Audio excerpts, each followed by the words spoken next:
우리 선교의 다양한 사역과 재정인 치유들로 이렇게 기도 부탁하셨습니다. 또한 그 차량봉사자가 꼭 나올 수 있도록 기도 부탁드립니다. 아직도 코로나로 인하여 나오지 않는 회원들이 있는데 그분들이 다 나올 수 있도록 이렇게 기도 부탁했는데 맞습니까? 네. 저희 성도님들하고 이렇게 보면 당신은 저한테 기도 부탁해놓고 본인들을 까먹고 있더라고요. 그래요. 아무튼 이게 코로나 상황 가운데에서 이렇게 선교를 지키기 위해 애쓰고 수고한 분들께 하나님께서 놀라운 은혜와 축복을 더하실 줄 믿습니다. 오늘 히브리서를 가지고 좀 나누겠습니다. 히브리서는 70년대, AD 70년대에 쓰여졌는데요. 초대교회가 그 오순절날 마가의 성령 강림을 위해 놀랍도록 이렇게 부흥을 합니다. 부흥을 하는 가운데 한 70년, 한 30, 40년 정도, 한 세대 정도 이렇게 지나면서, 교회가 어느 정도 교육 규모를 갖추고, 세상 가운데 그 모습을 드러내니까, 진짜, 또 많은 문제가 생기고, 특별히, 동족의 그런 그 핍박, 또 하나의 로마 정부에 대한 박해가 심해지면서, 이제 한 분 믿음이 연약한 자들은 배교하는 현상들이 이렇게 일어나게 됩니다. 이런 배교 현상 가운데서 특별히 히브리인들, 그래서 히브리서죠. 유대인들, 믿는 유대인들을 대상으로 쓰여진 것이 히브리서입니다. 특별히 이 시대에는 우리 가운데에 이렇게 외부의 박해 때문에 예수 못 믿는 분들 계십니까? 저 처음 신앙생활 했을 때는 남편들 믿지 못하게 한다고 해서 힘들어 하시는 분들 계셨는데 요즘 거의 없잖아요. 이게 다 지고 사는데 뭐 남편들이 뭐 못 나오게 한다는 건 구차한 변명이죠. 아니잖아요. 그냥 대부분이 뭐죠? 이 시대에 우리가 신앙생활을 하지 못하는 것은 성경은 말합니다. 고린도후서 4장에 보면 말하죠. 이스라엘 혼미케 하는 영이 있어서 그리스도의 영광의 복음의 광채가 우리 가운데에 미치지 못하게 한다. 실제 이 세상의 악한 것들로 인하여 우리의 마음이 빼앗겨서 그 그리스도의 영광의 복음, 믿음이 우리 가운데 딱 와닿지 못한 걸 통해 우리가 그리스도를 꽉 붙잡지 못하는 거거든요. 특별히 이 시대는 돈이 절대적인 우상이 되어 있습니다. 당장 목사님도 말씀하셨듯이 우리 월드컵에서 우리가 지금 16강에 진입을 했지 않습니까? 16강이 얼마나 이게 좋을 때예요. 이거 막 그저 흥분되어 있을 때인데 벌써 신문에 기사가 났습니다. 뭐라고 났죠? 축구선수 1인당 그 선수 한 명에게 1억 6천만 원 정도가 이렇게 보상으로 주어진다. 이렇게 되어 있습니다. 우리는 그런 것들 보면 좋겠다 부러워하고 있지만은 이거 얼마나 무서운 것이냐면 항상 그렇습니다. 세월호도 그렇고 지금 이태원 참사가 일어나는 거고 났을 때 반드시 그 다음날 기사에 나오는 것이 나옵니다. 사람의 생명을 돈과 환산해서 그렇습니다. 얼마가 보상받을 것이다. 얼마가 보상받을 것이다. 그러면서 우리는 여행할 때도 있죠. 여행할 때는 웬만하면 큰 선진국의 국적을 가진 비행기를 타라. 그래야만이 보상금이 많이 나온다. 모르세요? 이만큼 사람의 목숨이 모든 것을 말해 돈으로 환산해서 이렇게 합니다.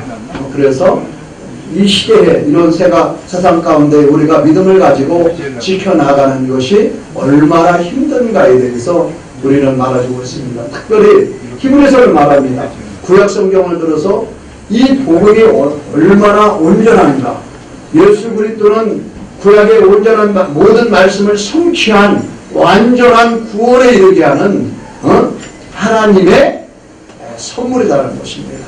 그러니까 이 그리스도, 이 복음을 놓쳐서는 안 된다는 것을 명시하면서 이를 흔들림 없이 믿어야 한다 하시면서 하나님께서는 뭐예요? 이 믿음이 없이는 하나님을 기쁘시게 하지 못한다는 거예요. 아시죠? 어떠한 믿음이냐? 하나님께 나오는 자는 반드시 그가 계신 것 믿습니까? 여기까지 가면 안 된다는 거예요. 여기에서 머물르면 안 된다는 거예요. 그가 계신 것뿐이 아니라 하나님께 가까이 가는 자, 하나님을 찾는 자에게는 반드시 하나님께서 상 주심을 믿어야 한다는 거예요. 복 주심을 믿어야 한다는 거예요. 여기까지 가야 한다는 것입니다. 귀신은요, 뭐죠? 우리보다 하나님에 대해서 더 잘합니다. 예수 그리스도가 지날 때에 귀신은 뭐예요? 그냥 천국은 아는 거고요. 그러나 우리는 뭐죠? 믿는 거예요. 하나님을 아는 자가 복되다고 하는 것이 아닙니다. 하나님을 믿는 자. 그리고 믿는 것이 아니라 거기서 반드시 하나님께 나가는 자는 하나님께서 상 주심을 믿어야지. 여러분 이 자리에 나온 것 하나님께서 상 주심을 믿으시길 바랍니다. 복 주심을 믿으시길 바랍니다. 오늘 내 상황 가운데 많은 어려움들이 있고 내가 감당할 수 없고 모든 것이 막혀있는 그지라도 하나님께서는 모든 것을 합력하여 선으로, 다시 말해 복으로 바꾸심을 믿으시기를 바랍니다. 특별히 예수 그리스도의 그 십자가의 구원의 은혜는 모든 사람들이 그것을 저주라 생각했습니다. 끝이라 생각했습니다. 그러나 그것이 구원의 시작이었음을 믿으시길 바랍니다. 구원의 완성이심을 믿으시길 바랍니다. 이렇게 바꾸시는 것이 하나님의 능력이에요. 그러면서 이렇게 말을 하고 있죠. 성경에 우리 예를 듭니다. 우리 성경에서 말하고 있는 너희들이 그렇게 존경하고 하고 맞이하는 믿음의 너희의 선진들이 어떻게 살았는가를 들으면서 쭉 믿음의 사람들에 대해서 열거를 합니다. 그러면서 아벨에서부터 열거를 합니다. 저는 제가 오늘 또 아브라함과 이삭과 야곱과 요셉에 대해서 짧게 설명하도록 하겠습니다. 아브라함 상당히 많은 분량이죠. 창세기 11장 끝에서부터 24장까지 아브라함 얘기가 나왔습니다. 성경에 대해서 이렇게 많은 인물, 많은 분량을 차지한 분들이 이렇게 많지 않습니다. 그러나 히브리서에서는 딱 두 문장으로 딱 나와 있습니다. 하나님께서 아브라함을 뒤보는 믿음이 무엇인가 딱 두 문장으로 나왔어요. 여기 계신 분들 딱 읽을 거예요. 내가 내 지금 살아온 것을 얘기를 하면 소설을 10권을 쓴다. 뭐 그런 분들 다 계시죠? 근데 하나님께서 우리 여기 계시는 우리 집사님들, 우리 권사님들은 무엇을 보시고 귀하다고 여기를 한번 생각하고 해보셔야 됩니다. 나는 내 인생을 내가 소설을 10권을 쓰면서 자랑하고 싶다고 말하는데 하나님께서는 오늘 그래요. 앞서 말했듯이 아브라함의 인생에 그런 파란만장한 인생이 있었는데 하나님께서는 딱 두 문장을 가지고 얘기해요. 첫 번째는 뭐냐면 갈대역으로 해서 하나님의 부르심을 쫓아 나가는 것이다. 또 하나 뭐죠? 또 하나 뭐예요? 그가 벳세에 낳은 이삭을 하나님께서 제물로 바치는 두 가지를 얘기를 합니다. 우리는 아브라함의 축복을 받자고 말합니다. 아브라함의 축복에 대해서 얘기를 무엇을 축복이라고 우리는 생각을 합니까? 그러잖아요. 그런 근동지에서 거부했어요. 부자였습니다. 그런 기도의 사람이었습니다. 하나님의 심판을 좌지우지할 정도의 기도의 사람이었습니다. 그는 뭐죠? 전사였어요. 내게 연합군과 싸워서 이길 만한 그런 전사였습니다. 그런 믿음이 있어서 첫 성경에서 11조를 드리는 인물이었습니다. 그래서 오늘 우리가 11조를 드리는 이유 중에 하나가 뭐예요? 아브라함의 믿음을 본받아서 드리는 거거든요. 이번에 이 부분을 좀 아쉬워하시는 분들이 계셨더라고요. 왜 아브라함이 11조를 드려가지고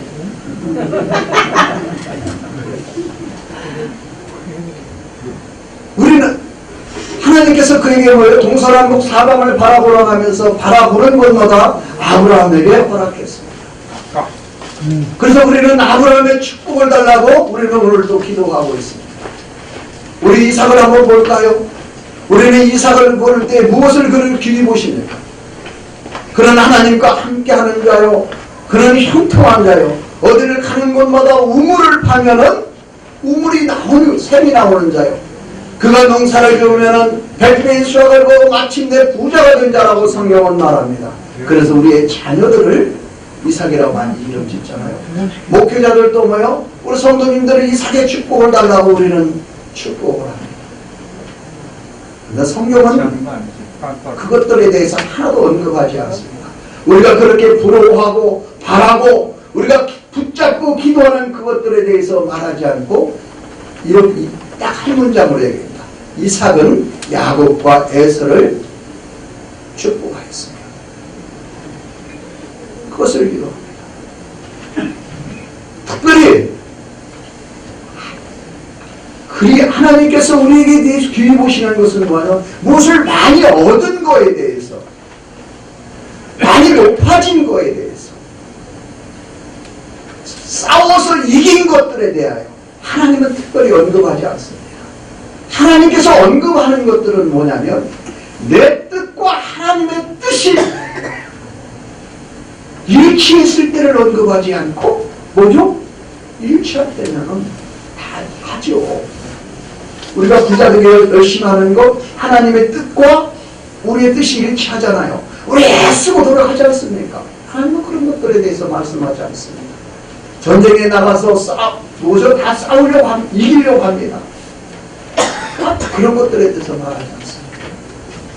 무엇이요? 하나님의 뜻과 내 뜻이 일치하지 않았을 때, 내 생각과 하나님의 생각이 달랐을 때, 우리는 무엇을 선택하는 거예요? 대부분이 그러잖아요. 우리는 내 마음대로 합니다.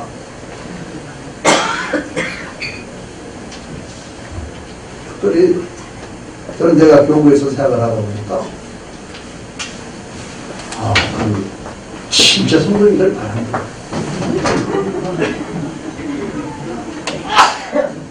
뭐 다른 거 하면 뭐 순종하면 순종하는데 하잖아요. 뭐 여기도 마찬가지일 거예요.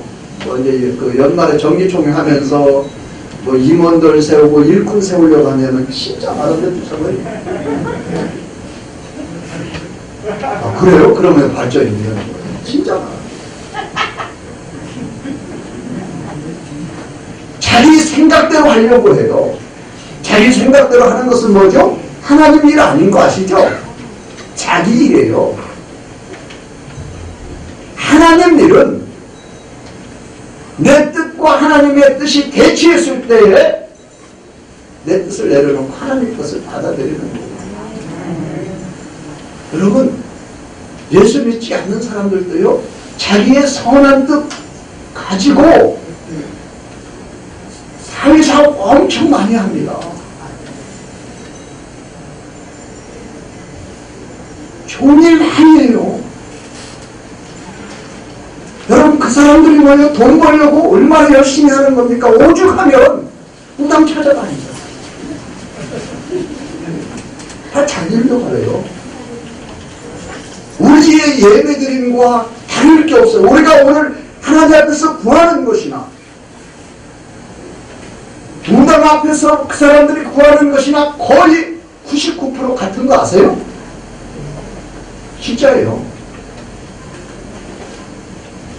딱 1% 다른 것이 뭐가 있냐면 하나님의 뜻과 내 뜻과 다를 때에 우리는 믿음의 사람은 하나님의 뜻을 받아들이는 거예요. 무당 따라간 사람들은 뭐예요? 다른 무당 찾아가는 거예요. 그래서 믿음은 뭐냐면 다를 때에 무엇을 선택하는 거예요.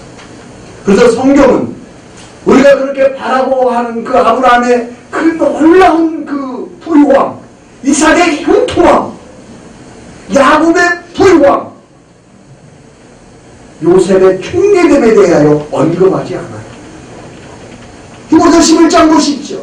우리는 그렇게 요셉이 총리된 것들에 대하여 날마다 꿈을 가지고 요셉이 총리되었다, 요셉이 총리되었다 하는데 성경에 창세기 외에는 요셉이 총리된 것들에 대해 언급이 없어요.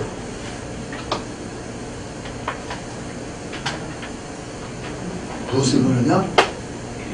믿음은 뭐냐면 내 뜻이 아니라 하나님의 뜻을 섬기는 것이에요. 교회의 일은 내가 계획하고 하는 것들을 하는 것이 아니라 교회로 주어지는 그 직분에 대하여 순종해서 하라. 그래서 교회, 그 교구에서 목회자들이 힘든 이유가 아니면 뭐 좀 이렇게 좀 하라고 하면 절대 안 들어요. 그분들은 말하죠. 항상 열심히 한다. 열심히 새벽 예배에 기도한다고. 그 지일이지 그 교인이에요. 그러잖아요. 자기가 하는 거예요. 하나님이 하는 거예요. 실제 그런 거예요. 오늘 성경에서 그 부분을 얘기하는 거예요. 오늘 아브라함에 대해서 75세에 고향 떠나오는 거 쉽지 않잖아요. 단정시하고 있잖아요. 그런데 아브라함이 75세에 하나님을 선택하고 그 정체없는 길을 떠나는 거에 대해서 성경은 귀하게 못하는 거예요. 100세에 낳은 아들 이삭은 분명 이삭으로 말미암아 내 자손들이 번성할 거라 하겠으니까 아브라함 가운데에서는 뭐예요? 하나님께서 살리시기로 했지만 그냥 한번 찌르는 것도 아니라 각을 뜨는 그 일을 아브라함이 자처하는 건데 진짜 그러잖아요. 그 일을 강조합니다. 이삭 그 형통함들에 대해 언급하지 않아요. 야곱과 에서를 축복한 것. 이삭은 뭐죠? 실제 생물학적인 장자인 에서를 축복하기를 원했어요. 장자로서. 그런데 하나님은 야곱이라 말하는 거예요. 그러나 이삭은 뭐죠? 하나님의 뜻을 받들어서 야곱 축복한 거예요. 별것도 아닌 거라고 생각하는데 그 작은 것이지만 하나님의 뜻을 받아들인 것에 대하여 오늘 성경은 하나님께서 귀히 보신다고 하는 거예요. 야곱. 야곱 같은 경우에도 그래요. 그는 파란만장한 인생을 살았지만은 딱 두 가지에 대해서 얘기합니다. 그가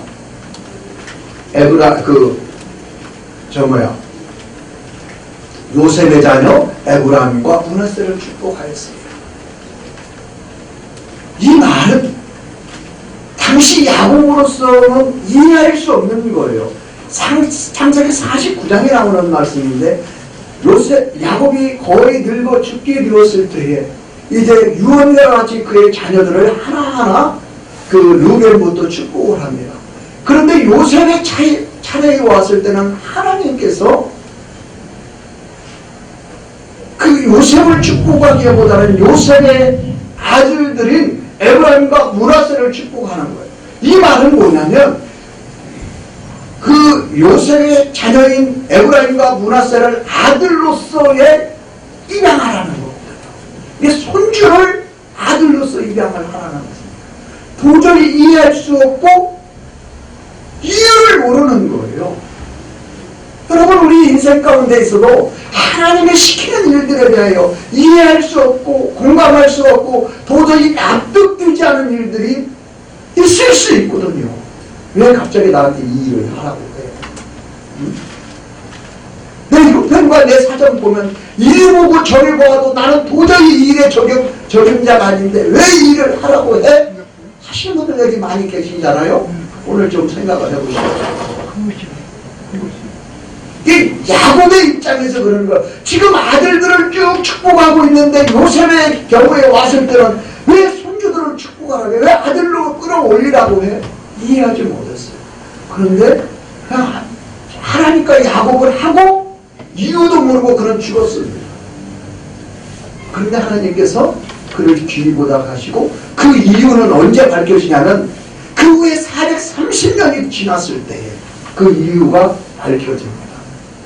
이 하나님께서 이스라엘을 12지파로 나누어서 그 12지파로서 세워나갈 때에 이제 요셉의 두 아들들이 아들이 됐으니까 실제적으로 아브라함은 13아들이 있는 거예요. 아니 야곱은 13아들이 있는 거예요.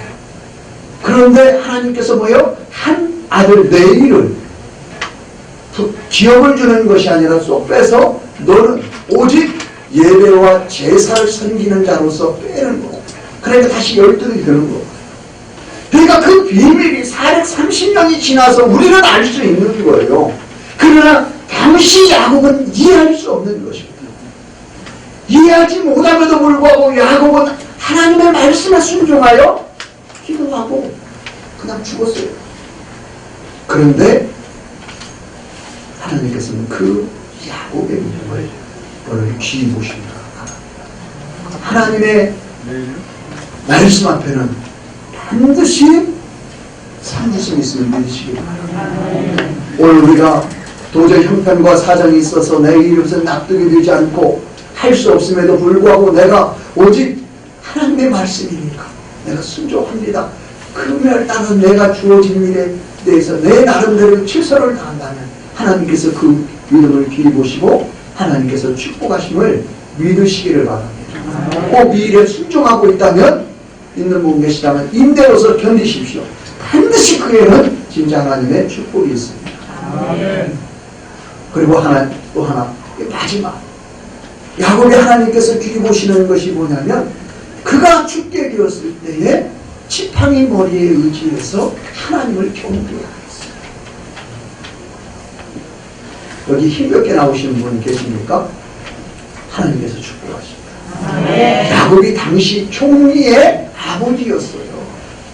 그가 그 늙음하게 모든 것을 다 누리고 천하 권세를 다 가진다고 해서 그렇게까지 힘들게 하나님 앞에 나와 예배해야 합니까? 해야 합니까? 근데 야곱은 그리했다는 그것을 귀히 보셨다는 것입니다. 여러분, 창세기의 주인공이 누군지 아십니까? 꼭 질문하면 다 이렇게 이해하고 오시면 혹시 들릴까? 창세기의 주인공 하는 대부분이 아브라함이라고 얘기를 말씀을 하셔요. 근데 창세기의 주인공은 누구냐면 야곱이에요. 왜냐하면 창세기가 쓰여지는 시점이 출애굽한 이후거든요. 출애굽한 이후에 무슨 일이 있냐면, 진짜 우리가 출애굽의 그런 과정들을 생각하면 이스라엘 입성에서 얼마나 흥분됩니까? 하나님께 우리를 구원하신다고 뭐요? 땅을 흔들고 바다를 흔들고 하늘을 흔들고 막 놀라운 이적과 기사로 우리를 끄집어내니까 얼마나 흥분되었어요. 아닙니까? 이건 축구만 얘기해도 온 나라가 흥분하는데, 막 그러잖아요. 이게 그리고 뭐예요? 적들은 다 때려잡고 얼마나 흥분되냐. 가는 길이 완전 시온의 대로가 열린 거라고 했는데 나보니까 뭐죠? 힘든 거야. 마실 물도 없고 먹을 것도 없고 사방은 음침하고, 이거 생각한 거는요 반대인 거예요. 야, 괜히 왔다. 괜히 왔다. 그러잖아요. 성경이 돌아가는 게 낫겠다. 이런 말들이 계속 나오잖아요. 그런 시점에서 하나님께서 모세를 통해서 말씀하시는 거예요. 너희가 여기 광야 가운데서 좀 불편한 것으로 인하여 너희가 원망하겠나? 아니라 너희가 지금 가고자 하는 것은 단순한 하나님께서 너희를 그런 애국에서 건져내니 아니라 너희 조상 아브람부터 약속한 그 약속들을 이루시기 위한 하나님의 놀라운 구원의 계획 가운데 있고 온 인류를 구원하게 한 하나님의 계획 가운데 있음을 알아. 그러면서 말씀하신 창세기죠. 대표 하나님이 천지를 창조해. 이 땅의 모든 일은 하나님 손에 있다는 것입니다. 그러면서 창세기가 쓰여져 있고, 그래서 뭐예요? 창세기의 주인공은 이스라엘이에요. 그래서 이 야곱의 기도는 이스라엘이 어떻게 태어났는가? 야곱의 위기함은 뭐냐면, 아브라함은 뭐죠? 이삭과 나중에 그도라를 통해서 많은 자녀를 낳았어요. 그런데 뭐요? 아브라함은 이삭 하나 건졌어요. 이삭은 뭐죠? 이삭과 야곱에 있어요. 그러나 뭐예요? 그 중에 건진 것은 누구 하나예요? 이삭 하나예요. 아브라함은 자식이 몇 명이죠? 입이 어렸어요. 12이에요. 12. 아내가 몇이죠? 남자들은 아내가 내 소리를, 옆에 있는 아내가 있으면 못해요. 그 소리를. 아내 눈치 보여서. 아내가 돼. 거기에서 자녀를 12를 낳습니다. 근데 야곱의 위대성은 이 12 자녀를 하나도 잃어버리지 아니하고 다 이스라엘로 기둥으로 세워나가는 것이 위대함입니다. 그래서 이스라엘이 뭐죠? 오늘날 교회 모형이라고 하잖아요. 응? 여러분, 야곱의 위대성은 뭐냐면 그 12 자녀를 하나도 잃어버리지 않냐고 이스라엘의 기둥으로 삼아나가는 거예요. 그런데 그 자녀들의 하나의 명부 하나하나를 살펴보면 장자 누벤은 뭐죠? 장자 누벤 하면 뭐죠? 그의 어머니 서모와 잠자리를 갖지 한 우리로서는 차마 입에 담지도 못할 그런 일을. 여러분 생각을 해보십시오. 야곱의 입장에서는 자기 아내와 잠자리를 한 아들을 대하는 가슴이 찢어지죠. 아내를 널 쫓겠어요? 자식을 죽이겠어요? 레위와 시몬은 아주 다혈질이고 흥분하고 싸우기를 잘안합니다. 그가 세겜 땅에 다시 돌아왔을 때에 그가 그 세겜 족속을 다 죽이는 바람에 그 니은 종족으로부터 전멸할 위기에 야곱의 생애 가운데에서 가장 분노할 때가 그 시몬과 레위 때문에 그렇습니다. 그리고 유다는 며느리와 잠자리를 해서 또한 아이를.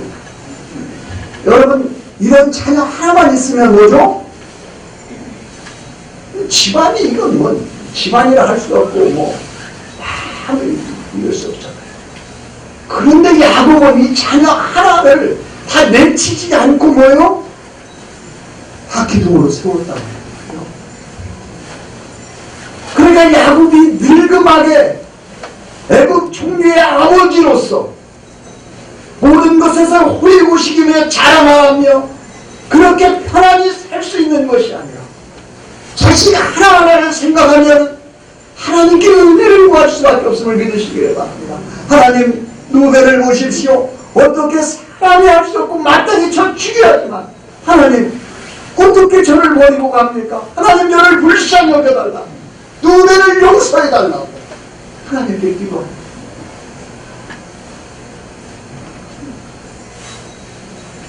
시몬 레위 하나님 저들은 원래 자기 성격을 주지 못하고 싸우기를 잘합니다.